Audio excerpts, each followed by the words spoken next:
Everyone, it's Jason Katzenbach with johncow.com, and in this quick video I'm going to show you just how easy it is to set up Twitter feed to start feeding your Twitter account with your blog posts from your own blog.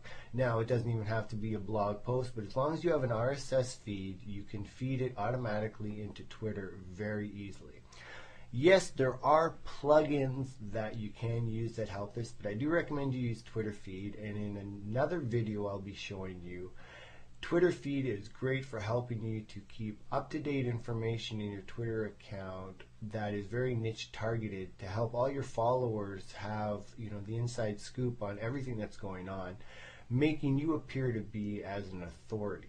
And in that video that I'm going to do, I'm going to show you exactly how to find great feeds to be able to use and appear as if you're on the cutting edge of everything new that's coming out in the industry.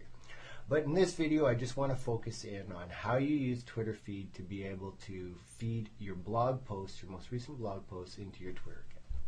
Now, twitterfeed.com is a completely free service.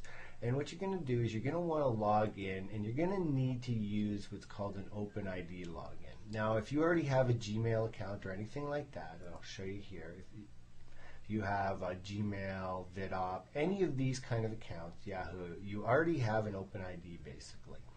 Now, if you don't already have one of these, what you can do is click down here and use this Get One by My VidOp.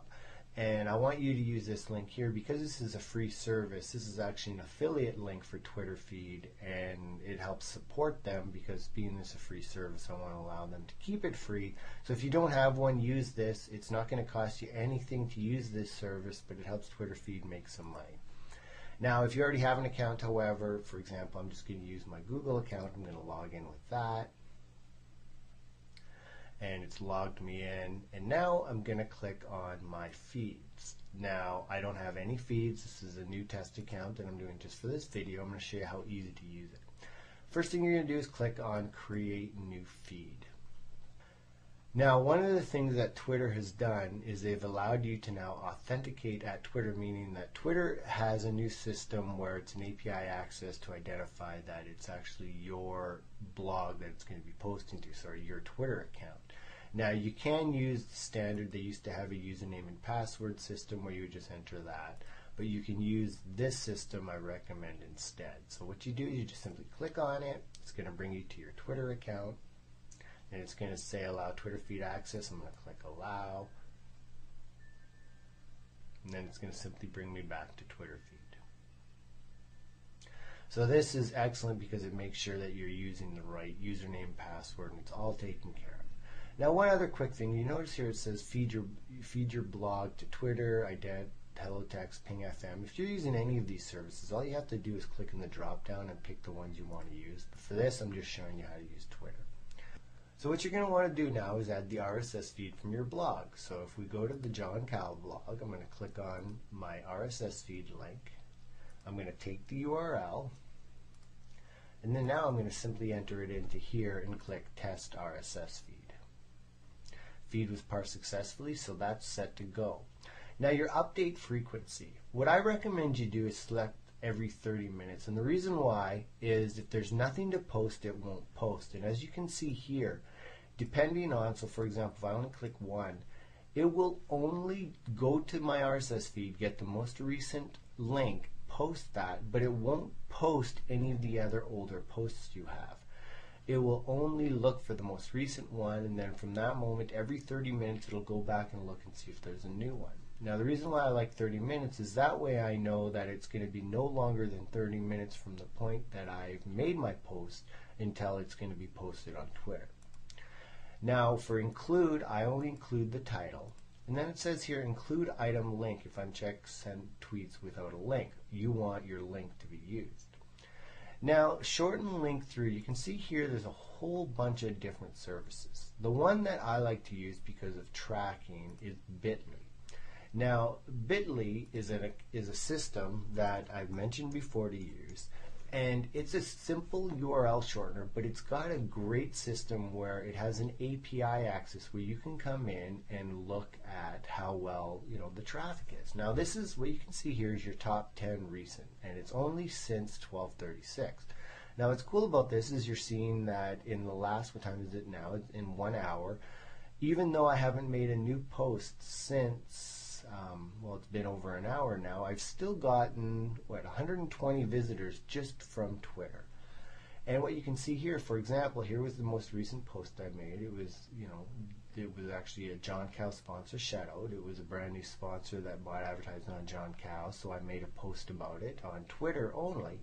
If I click here on info, what it'll show me is how many people, and you can see at the time that I sent it, that right away, I got 99 visitors. And what's great about this, if you look at the post that I made, I simply wrote sponsor shout out, thanks, and I had a link in there.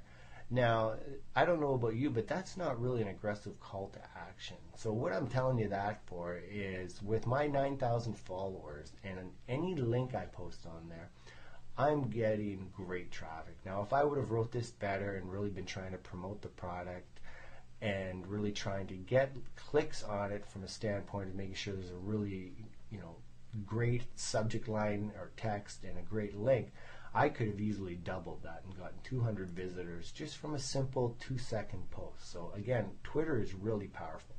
But what I want to show you here is once you've registered for Bitly, and make sure you do register for account, because you can use it without registering, but then you won't have API access. And you want API access because you want to be able to log in and then click on your, and then what you're going to have is your API key here.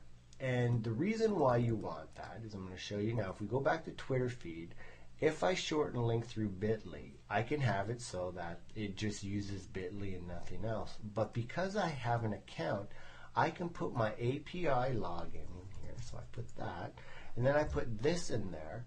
And now, every time it posts, I'm going to have detailed tracking for that post. Now, post news items based on publication date, GUI, I don't know what that is, so I just leave it at pub date. And now you can prefix each tweet with. What this means is you can add it so that your tweet will also have this text included in it. I just leave that blank. Now, last but not least, you can filter by keywords. So say you have a blog that's on multiple categories, but you only want feeds sent to your Twitter that are on certain keywords. So all you have to do here is just click filter by keywords, and then just enter a whole bunch of different keywords that you want to make sure are used. Now, I just leave that blank, and I recommend you do, especially if you're just using it to post directly from your blog.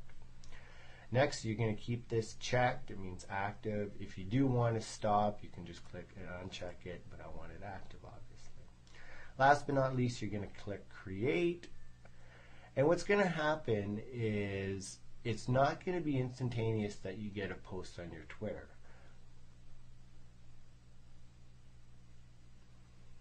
But you're going to see here there's going to be a little exclamation mark. That just means that it's not checked yet. It's a news feed. It's got to be, everything's got to be verified. But once it is approved, this will turn into a little green checkbox and you're good to go. Now, in another video, again, I'm going to show you how you're going to be able to add more feeds in this to constantly keep your blog updated, your Twitter account, your Twitter feed updated so your followers are always getting great information. And I'm also going to talk about how you can balance that. But for right now, I recommend you sign up for Twitter, sign up for Bitly or bit.ly, and get your blog set up so that you're posting to Twitter automatically.